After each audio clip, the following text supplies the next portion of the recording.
जय हिंद बच्चों मैं अजय कुमार वाराणसी उत्तर प्रदेश से आपके अपने चैनल नव शिक्षण पे स्वागत करता हूं। बच्चों, अटल आवासीय विद्यालय के फॉर्म जो है आना आरंभ हो गए हैं 2025 के लिए। और ये देखिए, कक्षा 6 के साथ साथ कक्षा 9 में आप बच्चों एडमिशन ले सकेंगे। तो पूरा डिटेल वीडियो देखिए और अच्छे से समझिए।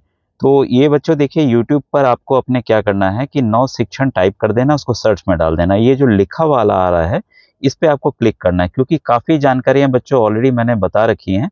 फिर आपको देखिए यहाँ पर वीडियो, शॉर्ट्स, लाइव, इसके बाद ये प्लेलिस्ट आ रहा है। तो प्लेलिस्ट आपको छूना है। तो प्लेलिस्ट को मैं जैसे छूऊंगा तो आपको अटल आवासीय विद्यालय की जो भी प्लेलिस्ट है, क्योंकि बच्चों ये जो योजना है हमारे उत्तर प्रदेश सरकार की, बहुत ही अच्छी योजना है।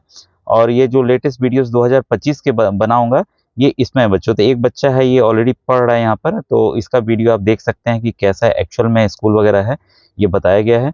और साथ ही साथ आप अटल आवासीय विद्यालय, जैसा आप जानते हैं कि बच्चों की इसका पैटर्न जो है नवोदय की तरह किया गया है, और मैंने ओरिजिनल पेपर भी दिखाया हुआ है। तो आपसे रिक्वेस्ट इसलिए करूंगा कि आप अटल आवासीय विद्यालय के जो पुराने पेपर हैं उनको अवश्य देखिए। तो ये देखिए कक्षा 9 के इसमें, क्योंकि नवोदय सैनिक स्कूल अटल आवासीय सिलेबस लगभग सेम है, तो मैंने इसकी एक प्लेलिस्ट बना दी है अटल आवासीय 2024। तो इसको आप जैसे छुएंगे तो ये पूरे वीडियोज आपके सामने आ जाएंगे। आप जरूरत के हिसाब से देखिए, मॉडल पेपर, फॉर्म वगैरह है, एडमिट कार्ड की जानकारी, परीक्षा कैसे होगी, कितने सवाल आएंगे, ये आप थंबनेल से ही जान जाएंगे। किस तरह से आपका ओएमआर वगैरह रहेगा, कैसे आपको करना, पूरी जानकारी यहाँ पर। श्रमिक कार्ड कैसा होना चाहिए, सभी जानकारियाँ बच्चों यहाँ पर आपको मिल जाएंगी।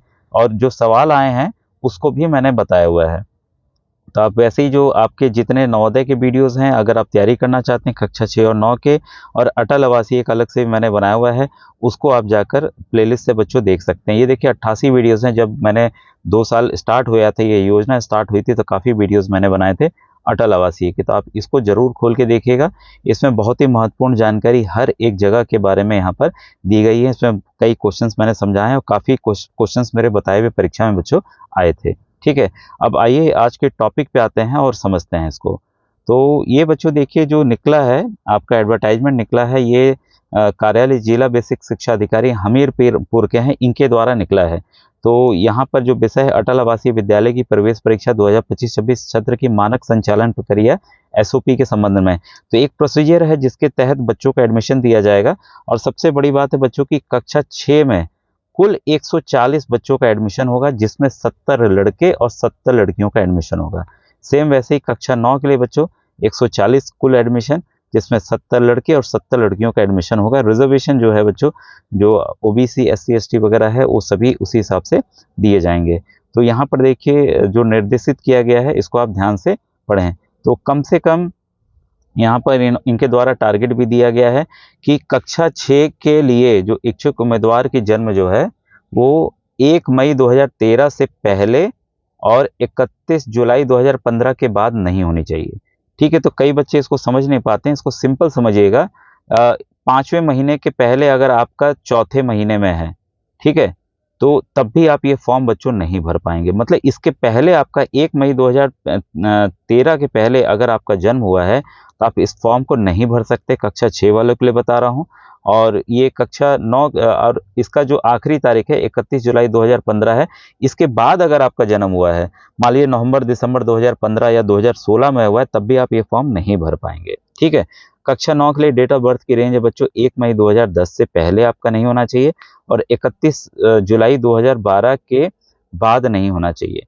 तो एकदम क्लियर हो गया होगा कि डेट ऑफ बर्थ रेंज देख लीजिए, इसमें कोई भी सुनवाई नहीं है। अगर डेट ऑफ बर्थ आपका रहेगा, जन्म प्रमाण पत्र में ये तिथियां हैं, तब ये मान्य है। आधार से नहीं होता है बच्चों, जन्म प्रमाण पत्र से होता है, ध्यान रखिएगा। आधार केवल आपकी आइडेंटिटी के लिए है।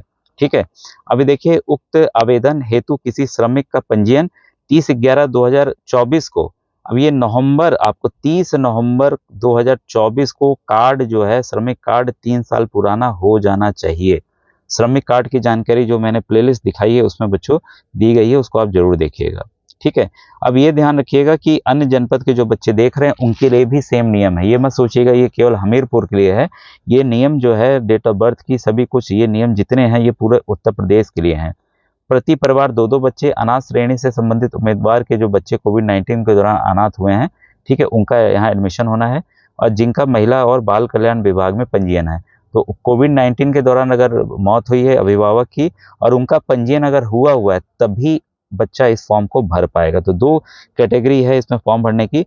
पहली कैटेगरी है आपके पास श्रमिक कार्ड होना चाहिए, वो भी उत्तर प्रदेश सनिर्माण कर्मकार कल्याण बोर्ड का। ठीक है, मैं उसको दिखा देता हूँ। पिछले वर्ष काफ़ी लोग कंफ्यूज थे, उन्होंने ई श्रम कार्ड के जरिए फॉर्म भरा, उनका फॉर्म रिजेक्ट कर दिया गया। तो याद रखिएगा, ई श्रम कार्ड जो है वो केंद्र सरकार का है, भारत सरकार का है, गवर्नमेंट ऑफ इंडिया का है, ये वैलिड नहीं है। ठीक है, ये काम नहीं करेगा आपका। तो श्रम कार्ड का ये देखिए आगे की डिटेल है, वैसे ही ये देखिए आपके पीछे की डिटेल है।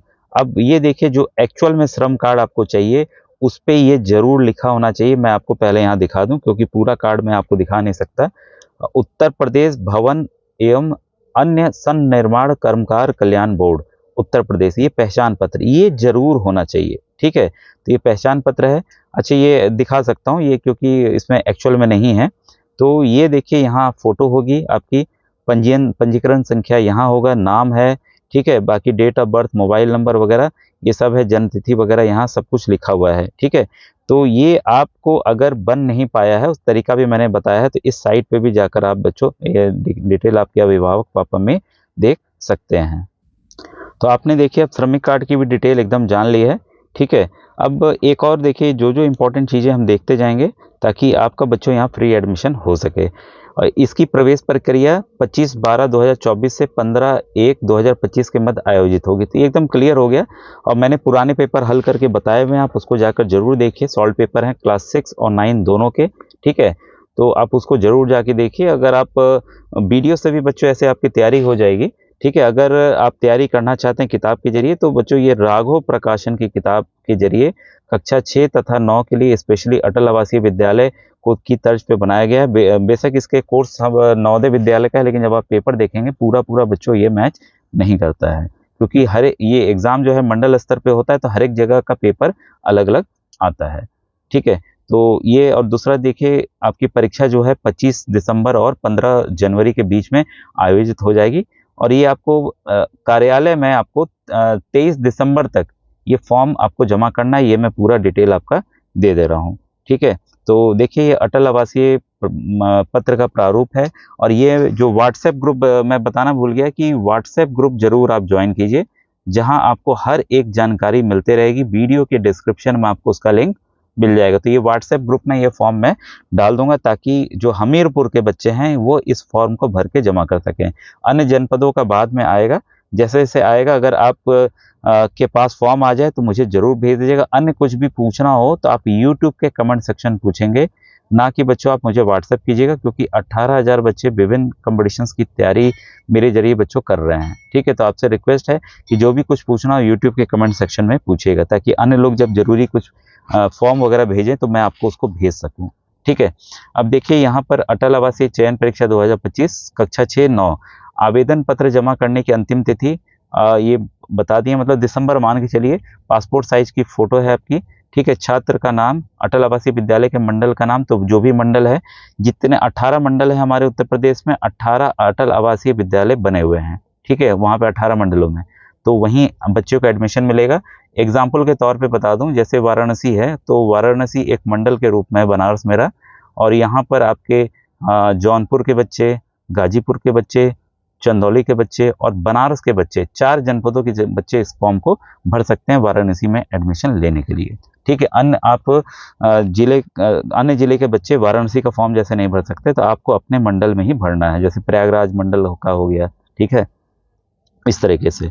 अब देखिए उम्मीदवार का नाम यहाँ अंग्रेजी के बड़े अक्षरों में लिखना है, पिता का नाम अंग्रेजी के बड़े अक्षरों में लिखना है, माता का नाम अंग्रेजी के बड़े अक्षरों में लिखना है, अभिभावक का नाम और संबंध यदि है तो वो लिखना है, उम्मीदवार की जन्म तिथि, यहाँ दिन, यहाँ महीना, यहाँ वर्ष आपको लिखना है, उम्मीदवार की जन्म तिथि आपको शब्दों में यहाँ पूरा लिखना है, उम्मीदवार का वर्ग चिन्हीकरण, क्या बच्चा अनाथ है या श्रमिक कार्ड लगा है, तो ये आपको लिखना है, और प्रमाण पत्र भी देना, बिना इसके आप फॉर्म भर नहीं पाएंगे और एडमिशन आपका होगा नहीं। उम्मीदवार का लिंग 1 2 3 चिन्हित करें, तो लड़का लड़की उम्मीदवार जो भी है वो उसको आपको टिक कर दीजिएगा या संख्या लिख दीजिएगा वहाँ पे टिक करके। फिर अनाक्षरित जनरल है तो यहाँ, अनुसूचित है तो यहाँ पे, जनजाति है तो यहाँ पर, तो यहाँ पर आपको अन्य पिछड़ा वर्ग है तो आपको करना है, और साथ में सक्षम अधिकारी का प्रमाण पत्र भी लगाना है। ठीक है, ये ध्यान रखें, अगर विकलांगता किसी प्रकार की है तो उसको आप यहाँ पर लिखेंगे। उम्मीदवार का पहचान चिन्ह कोई कटे का निशान है तो उसको आप यहाँ कर देते हैं। राष्ट्रीयता भारतीय होगी, धर्म आप हिंदू मुस्लिम जो भी हैं तो आप यहाँ भर दीजिएगा। वर्तमान डाक का पता, आवास, ये पूरा आपको यहाँ भर देना है। मोबाइल नंबर जरूर से ध्यान दीजिएगा, चलता हुआ मोबाइल नंबर दीजिएगा। जब आपका सिलेक्शन होगा तब आपको उसी पे सूचना आएगी, और ईमेल एड्रेस भी आप जरूर दे दीजिएगा अगर उपलब्ध हो आपके पास तो, ठीक है। तो यहाँ पर श्रमिक कार्ड जो है उसकी पूरी डिटेल यहाँ आपको भरनी है। और यहाँ पर कक्षा 6 के नामांकन के लिए जहाँ बच्चा पढ़ रहा है उसका डिटेल देना है, विद्यालय का नाम। ये ध्यान रखिएगा, ये जरूरी नहीं है कि बच्चा सरकारी स्कूल में पढ़ता हो, ठीक है। अगर वो बच्चा प्राइवेट मान्यता प्राप्त स्कूल में भी पढ़ रहा है तब भी वो फॉर्म बच्चा भर सकता है, ठीक है। तो यहाँ पर देखिए ब्लॉक का नाम, जनपद का नाम और प्रवेश की तिथि, वर्ष वगैरह, और ये सब डिटेल आप स्कूल से ले लीजिएगा। अगर बच्चा कक्षा 9 में पढ़ रहा है तो उसके लिए भी यही सब चीज़ें यहाँ पर भरनी है। देखिए जो सबसे ज़रूरी चीज़ है ये आप देख लीजिए ध्यान से, वो है आपका परीक्षा का माध्यम।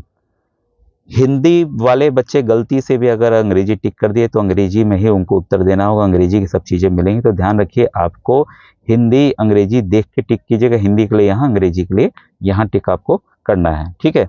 और यहाँ पर अभिभावक उम्मीदवार आवेदक का हस्ताक्षर होगा, माता पिता अभिभावक का यहाँ होगा। तो बच्चा ऊपर करेगा, मम्मी पापा नीचे।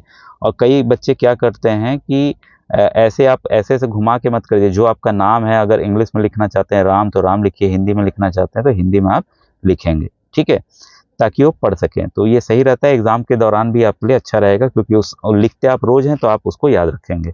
अब ये देखिए स्कूल के हेडमास्टर यहाँ पर आपके प्रधानाध्यापक द्वारा हस्ताक्षर मोहर लगाया जाएगा, माता पिता यहाँ करेंगे, अभिभावक कोई हैं अगर आप पापा मम्मी के साथ नहीं रहते हैं तो वो यहाँ करेंगे। तो ये आप करवा लीजिएगा।